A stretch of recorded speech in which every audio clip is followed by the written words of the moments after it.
How to remember what you read. It's all well and good to read a lot of books. You flip those pages every night before bed, at every bus stop, and on every lunch break. You watch your bookshelf pile up with tomes you've torn through in record time. But what good is all that effort if you don't remember what you read? A friend of mine tweeted the other day that they got halfway through reading a book and realized they had already read it, and that ain't good. If you're in the same boat, you're in luck, because this happens to be my specialty. When I started thinking about what I could tell my friend on how to remember what you read, my brain instantly whirred into cognitive psychology mode, throwing up theories of memory processing and forgetting curves.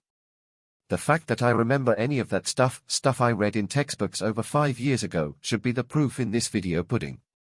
Don't worry, I'm not going to get all technical on you. Here are my best, practical tips on how to remember what you read. Get familiar. Before you even open a book, you should get familiar with what you're about to read. This applies equally to fiction and non-fiction. If you're about to read the memoir of a prominent member of the United States of America resistance, you probably want to have some background knowledge on American military forces. Likewise, if you're reading a fictional story set in 19th century London, you'll understand, and therefore remember, a lot more of what's going on if you've got some basic background knowledge to start off with. It doesn't have to be a long and drawn-out research process. Usually, just reading the introduction is enough. It will usually give you some kind of political and socio-economic context for a work of fiction, or a background on the author and the subject matter for non-fiction. If you want to go a little deeper, you've probably got a device in your pocket, or maybe you're holding it in front of your face right now, that can connect you to literally everything you might need to know about that book. So, really, it's not that hard. I really should have done this myself when I read A Passage to India. There was no introduction in my edition, but I forged ahead without taking the time to research any further, and I ended up having to stop and Google things constantly as I was reading. Focus. The idea of remaining actively engaged in a single pursuit for any extended period of time is kind of a joke in the age of instant notifications and the 24-hour news cycle. Believe me when I say, though, that you'll notice a huge difference in how you remember what you read if you make an effort.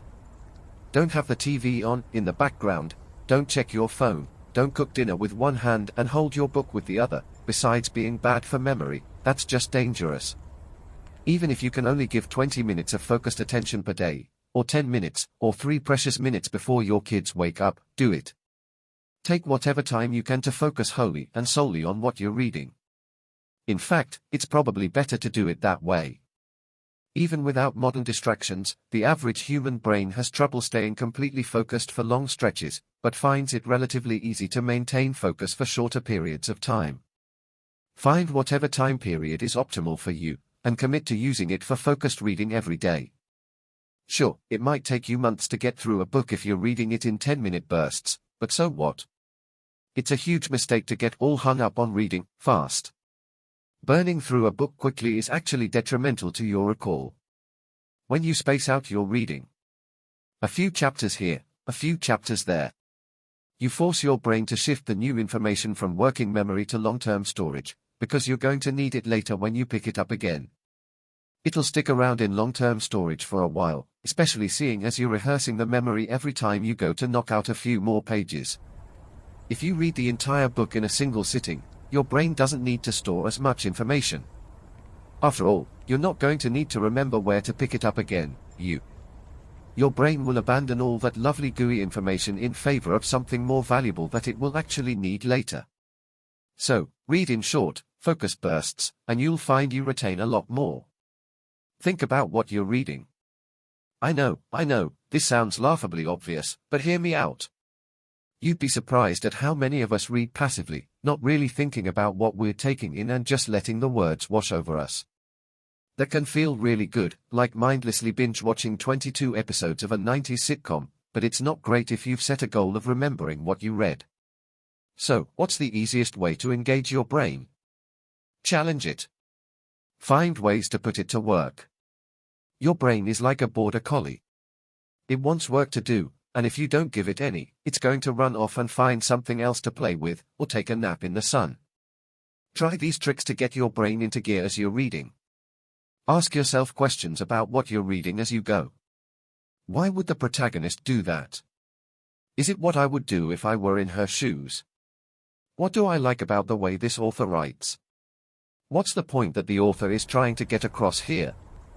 It sounds really basic, but pausing after every few pages and posing a question like this to yourself will force your brain to actively engage with the content to formulate an answer, and that's, like, 9/10 of the effort getting it to store the information for recall later. Pause and visualize a scene or a character. Imagine what they look like, what they sound like, and make the whole thing as vivid as possible using the details that the author has given you. Link what you're reading to things that you already know. That could mean putting the background knowledge to use, or it could simply mean finding parallels between the book and your life experience. Say the author mentions someone's birthday. See if you can figure out a way to remember that. Maybe it's the same day as your wedding anniversary, or a week before a major public holiday. Stop at the end of each section or chapter, and try to paraphrase what you've just read to yourself. What happened? What did the author explain? What new information came to light? What do you need to remember? These tips won't just help you remember what you read, they'll also help you understand and apply what you read, so it's a win-win-win. I actually post a separate video about how to read and the psychology of reading in this channel, if you want to know more. Take notes. For me, this is the most crucial step in remembering what I read. I'm constantly pausing to scribble something down, a great line, a thought I've had about a character, something interesting the author has done with perspective. There are different schools of thought as to whether it's okay, or even optimal, to write in the books themselves, notes in the margins, highlighting or underlining the text, etc. At the end of the day, whether you choose to write in your books is between you and whatever God you believe in. I'm from the school that says writing in books is sacrilegious, and I will never, ever do it as long as I live. That's why I always have a notebook on me when I'm reading. I never write essays or anything particularly long-winded. It's mostly bullet points and diagrams, sometimes a paragraph or two if I'm really moved by what I'm reading. The most important thing about taking notes is that you take them, regardless of how or where. Find a method that works for you, one that you're likely to stick with.